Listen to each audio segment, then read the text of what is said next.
I'm carrying out a bit of an experiment there for the month. Well, I'm doing it from the month of October, and it goes back to my days as a student. And I used to be an avid racegoer. I was in Leopardstown there recently, and that's where this particular footage comes from Leopardstown. But in terms of making a few bob, going to the races, rather than backing the winners, you're always very much aware, unless you're absolutely stupid, that the bookies are the ones going home with the big cars generally, and obviously they work off a margin, and that's what they're at.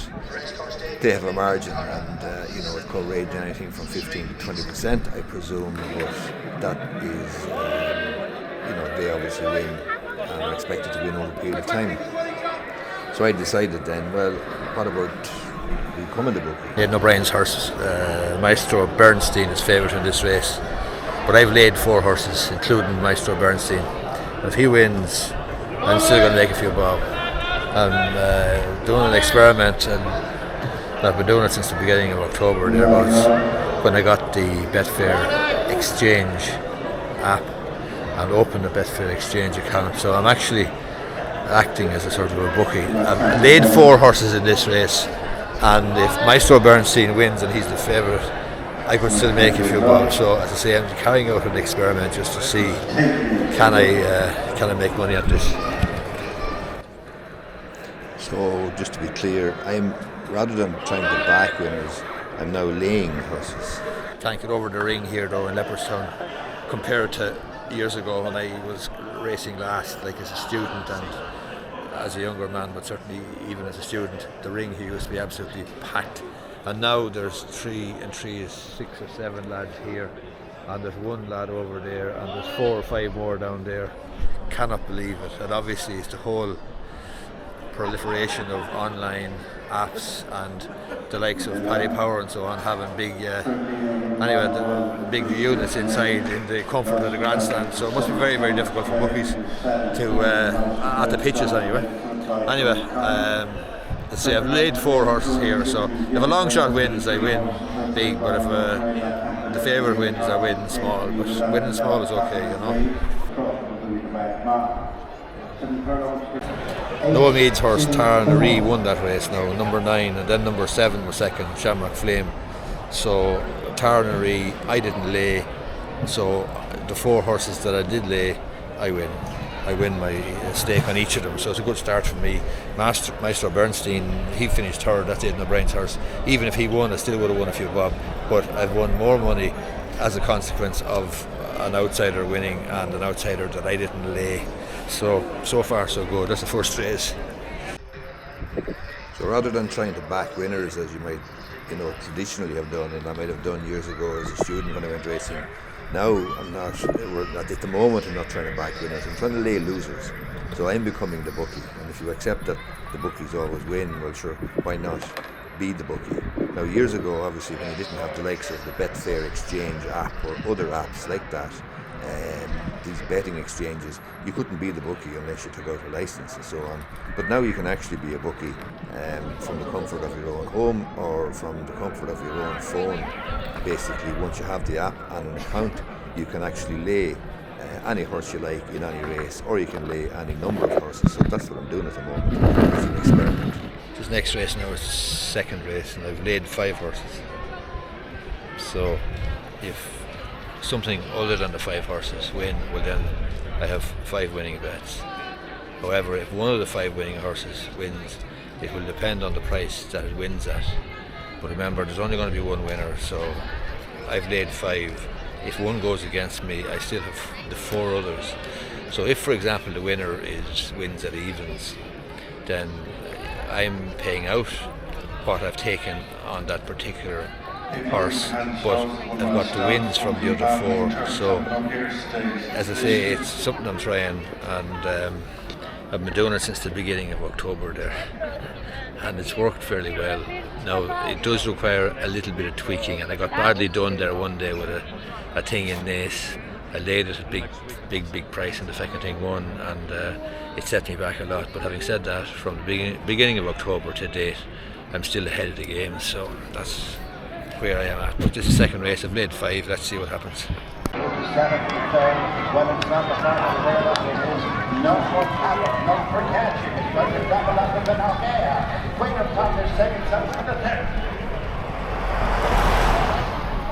that horse now, Jessica Harrington's horse, Norwalk Havoc. I laid that, so I'm going to lose on that particular bet, but it depends. I can't remember what I laid it at. I'll have to check my app, but I've got the other 4 then to compensate for that loss, so we'll see. We'll have a look. I'll go and check my app now and see what odds I laid the other or laid that horse at. Obviously the price I laid the other 4 at makes no difference because I won on those 4, but I've lost on this one, so I'll have to check that. And obviously the whole idea is that the other 4 which I laid will cover for this and maybe give me a little profit, but I'll see.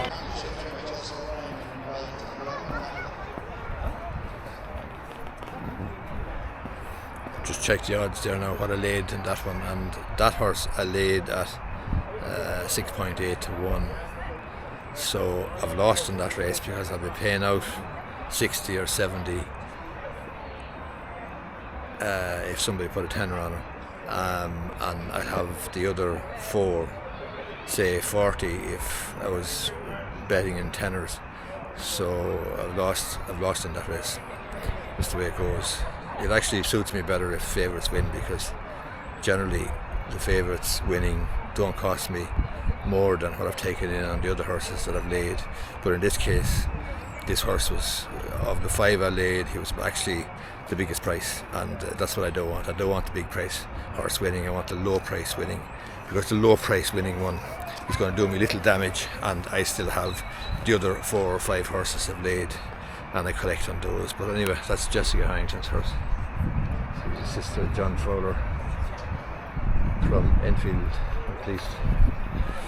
Anyway, lost on that one. We'll see what happens in the 3rd race. I'm at this now since the beginning of October, and I'm ahead, but whether it's sustainable long term or not, I don't know. I've had a couple of very good days. Yesterday was a very, very good day with the racing from Ascot, and the reason for that was because 2 massive price horses won, and I didn't lay them, so I was winning big time in both of those races. But since I started this in October, I'm well ahead, or I'm up, not well ahead, but I'm showing a profit. However, we'll see how it goes today. I'm using a particular strategy now today. I'm actually just laying the top 5 in most markets, and that's it, because that means that I'm not going to get absolutely hammered by a long price winner if I lay the top 5, and if the highest priced horse of the 5 I lay wins, I'll still lose money, but it won't be much because the other 4 will offset it. Whereas if one of the lower priced horses win, well then I'll probably be ahead, I'll show a small profit. So, and if something else out of those 5 horses I lay wins, clearly I win the whole lot. So that's the story. Anyway, that's the 2nd race.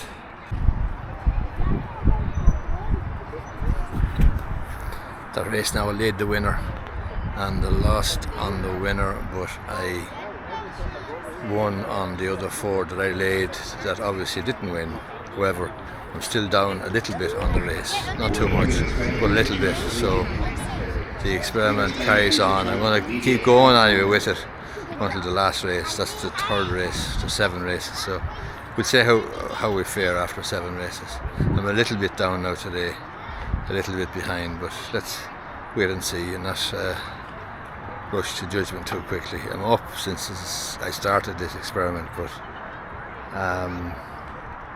yeah, we'll have to see. Just look at the data, look at the evidence, and take it from there.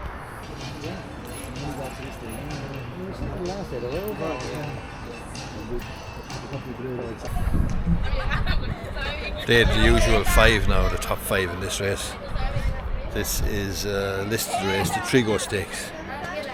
So we'll see how this goes. Yeah, they had 5. I'm a little bit behind today now, so we'll see. It's a bit of fun.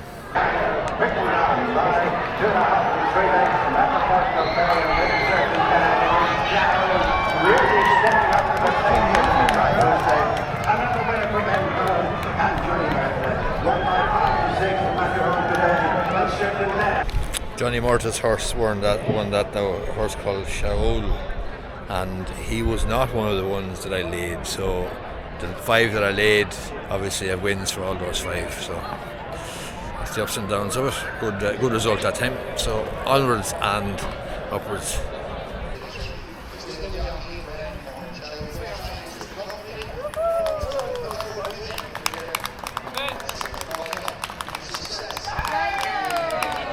feel like cheering for that horse myself. Just checked there, and I actually did lay that horse. I thought I didn't lay it. I did lay it, but he was 6-4, so I still win a few bob on the race because what I have to pay out is exceeded by the other 4 or 5 horses that I laid. So I'm up a little bit on that race, but not as much as I thought. I didn't think I'd laid it. I don't have it marked on my card here as having laid it, but I did.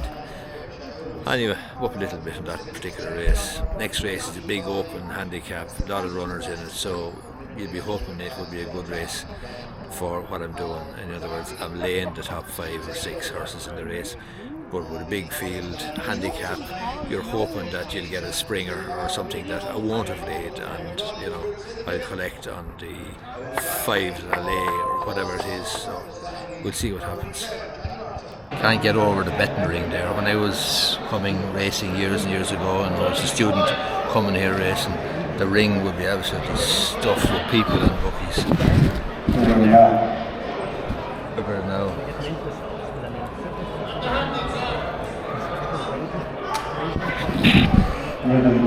Some change, I'll tell you, some change from when I was racing years ago. Can't believe it. There's 6 bookies there, there's 1 there, and there's about 4 down there. That place used to be thronged, and Richard Power used to be standing there, and along beside Sean Graham, JP McManus and his crew, or his pitch was there as well. Big change. The final third on the Burgess now. 8-14 Pinner Tournament back. They're getting it. Help and all money in the Christmas Festival tickets and sale. Our handicap over 10. Captain should have tested the rest of Mr. Ragdoll just hang off the turn. 16 won that. Did I lay it?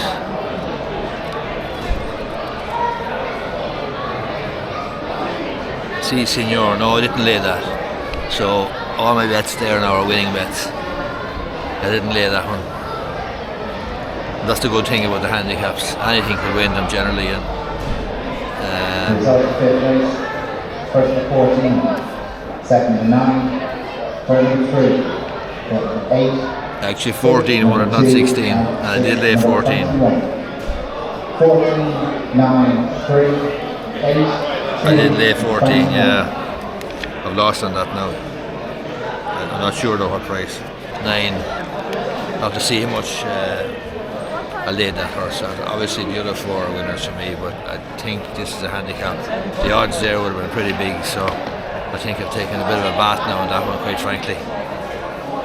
14, Pillar of Hope. I thought it was 16. Donegal. Jesus, is no wonder, like. Yeah, I laid that one at 13.5 to 1, so 13.5, that's 12.5 to 1. That's a bad result for me now. What I won on the other 4 horses is not going to make up for that loss. 12.5 to 1, that was a bad result for me. So not a good day now, so far.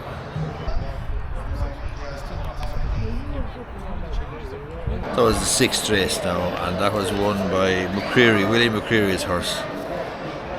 Maybe Waters, although there's a Stewart's inquiry because he seemed to interfere with the second horse up in the last furlong. But in any case, I didn't lay the winner and I didn't lay the second, so I don't really care whether he loses the race in the Stewart's room or not. I didn't lay either of them, so making a few bob in that particular race. The winner of that race now was Joseph O'Brien's horse. It was the favourite, so I laid that, but I probably made a few bob, a very, very small few bob on the race, simply because the other 4 horses, obviously, I won on those, but he was a short price favourite enough, so my liability there is not huge.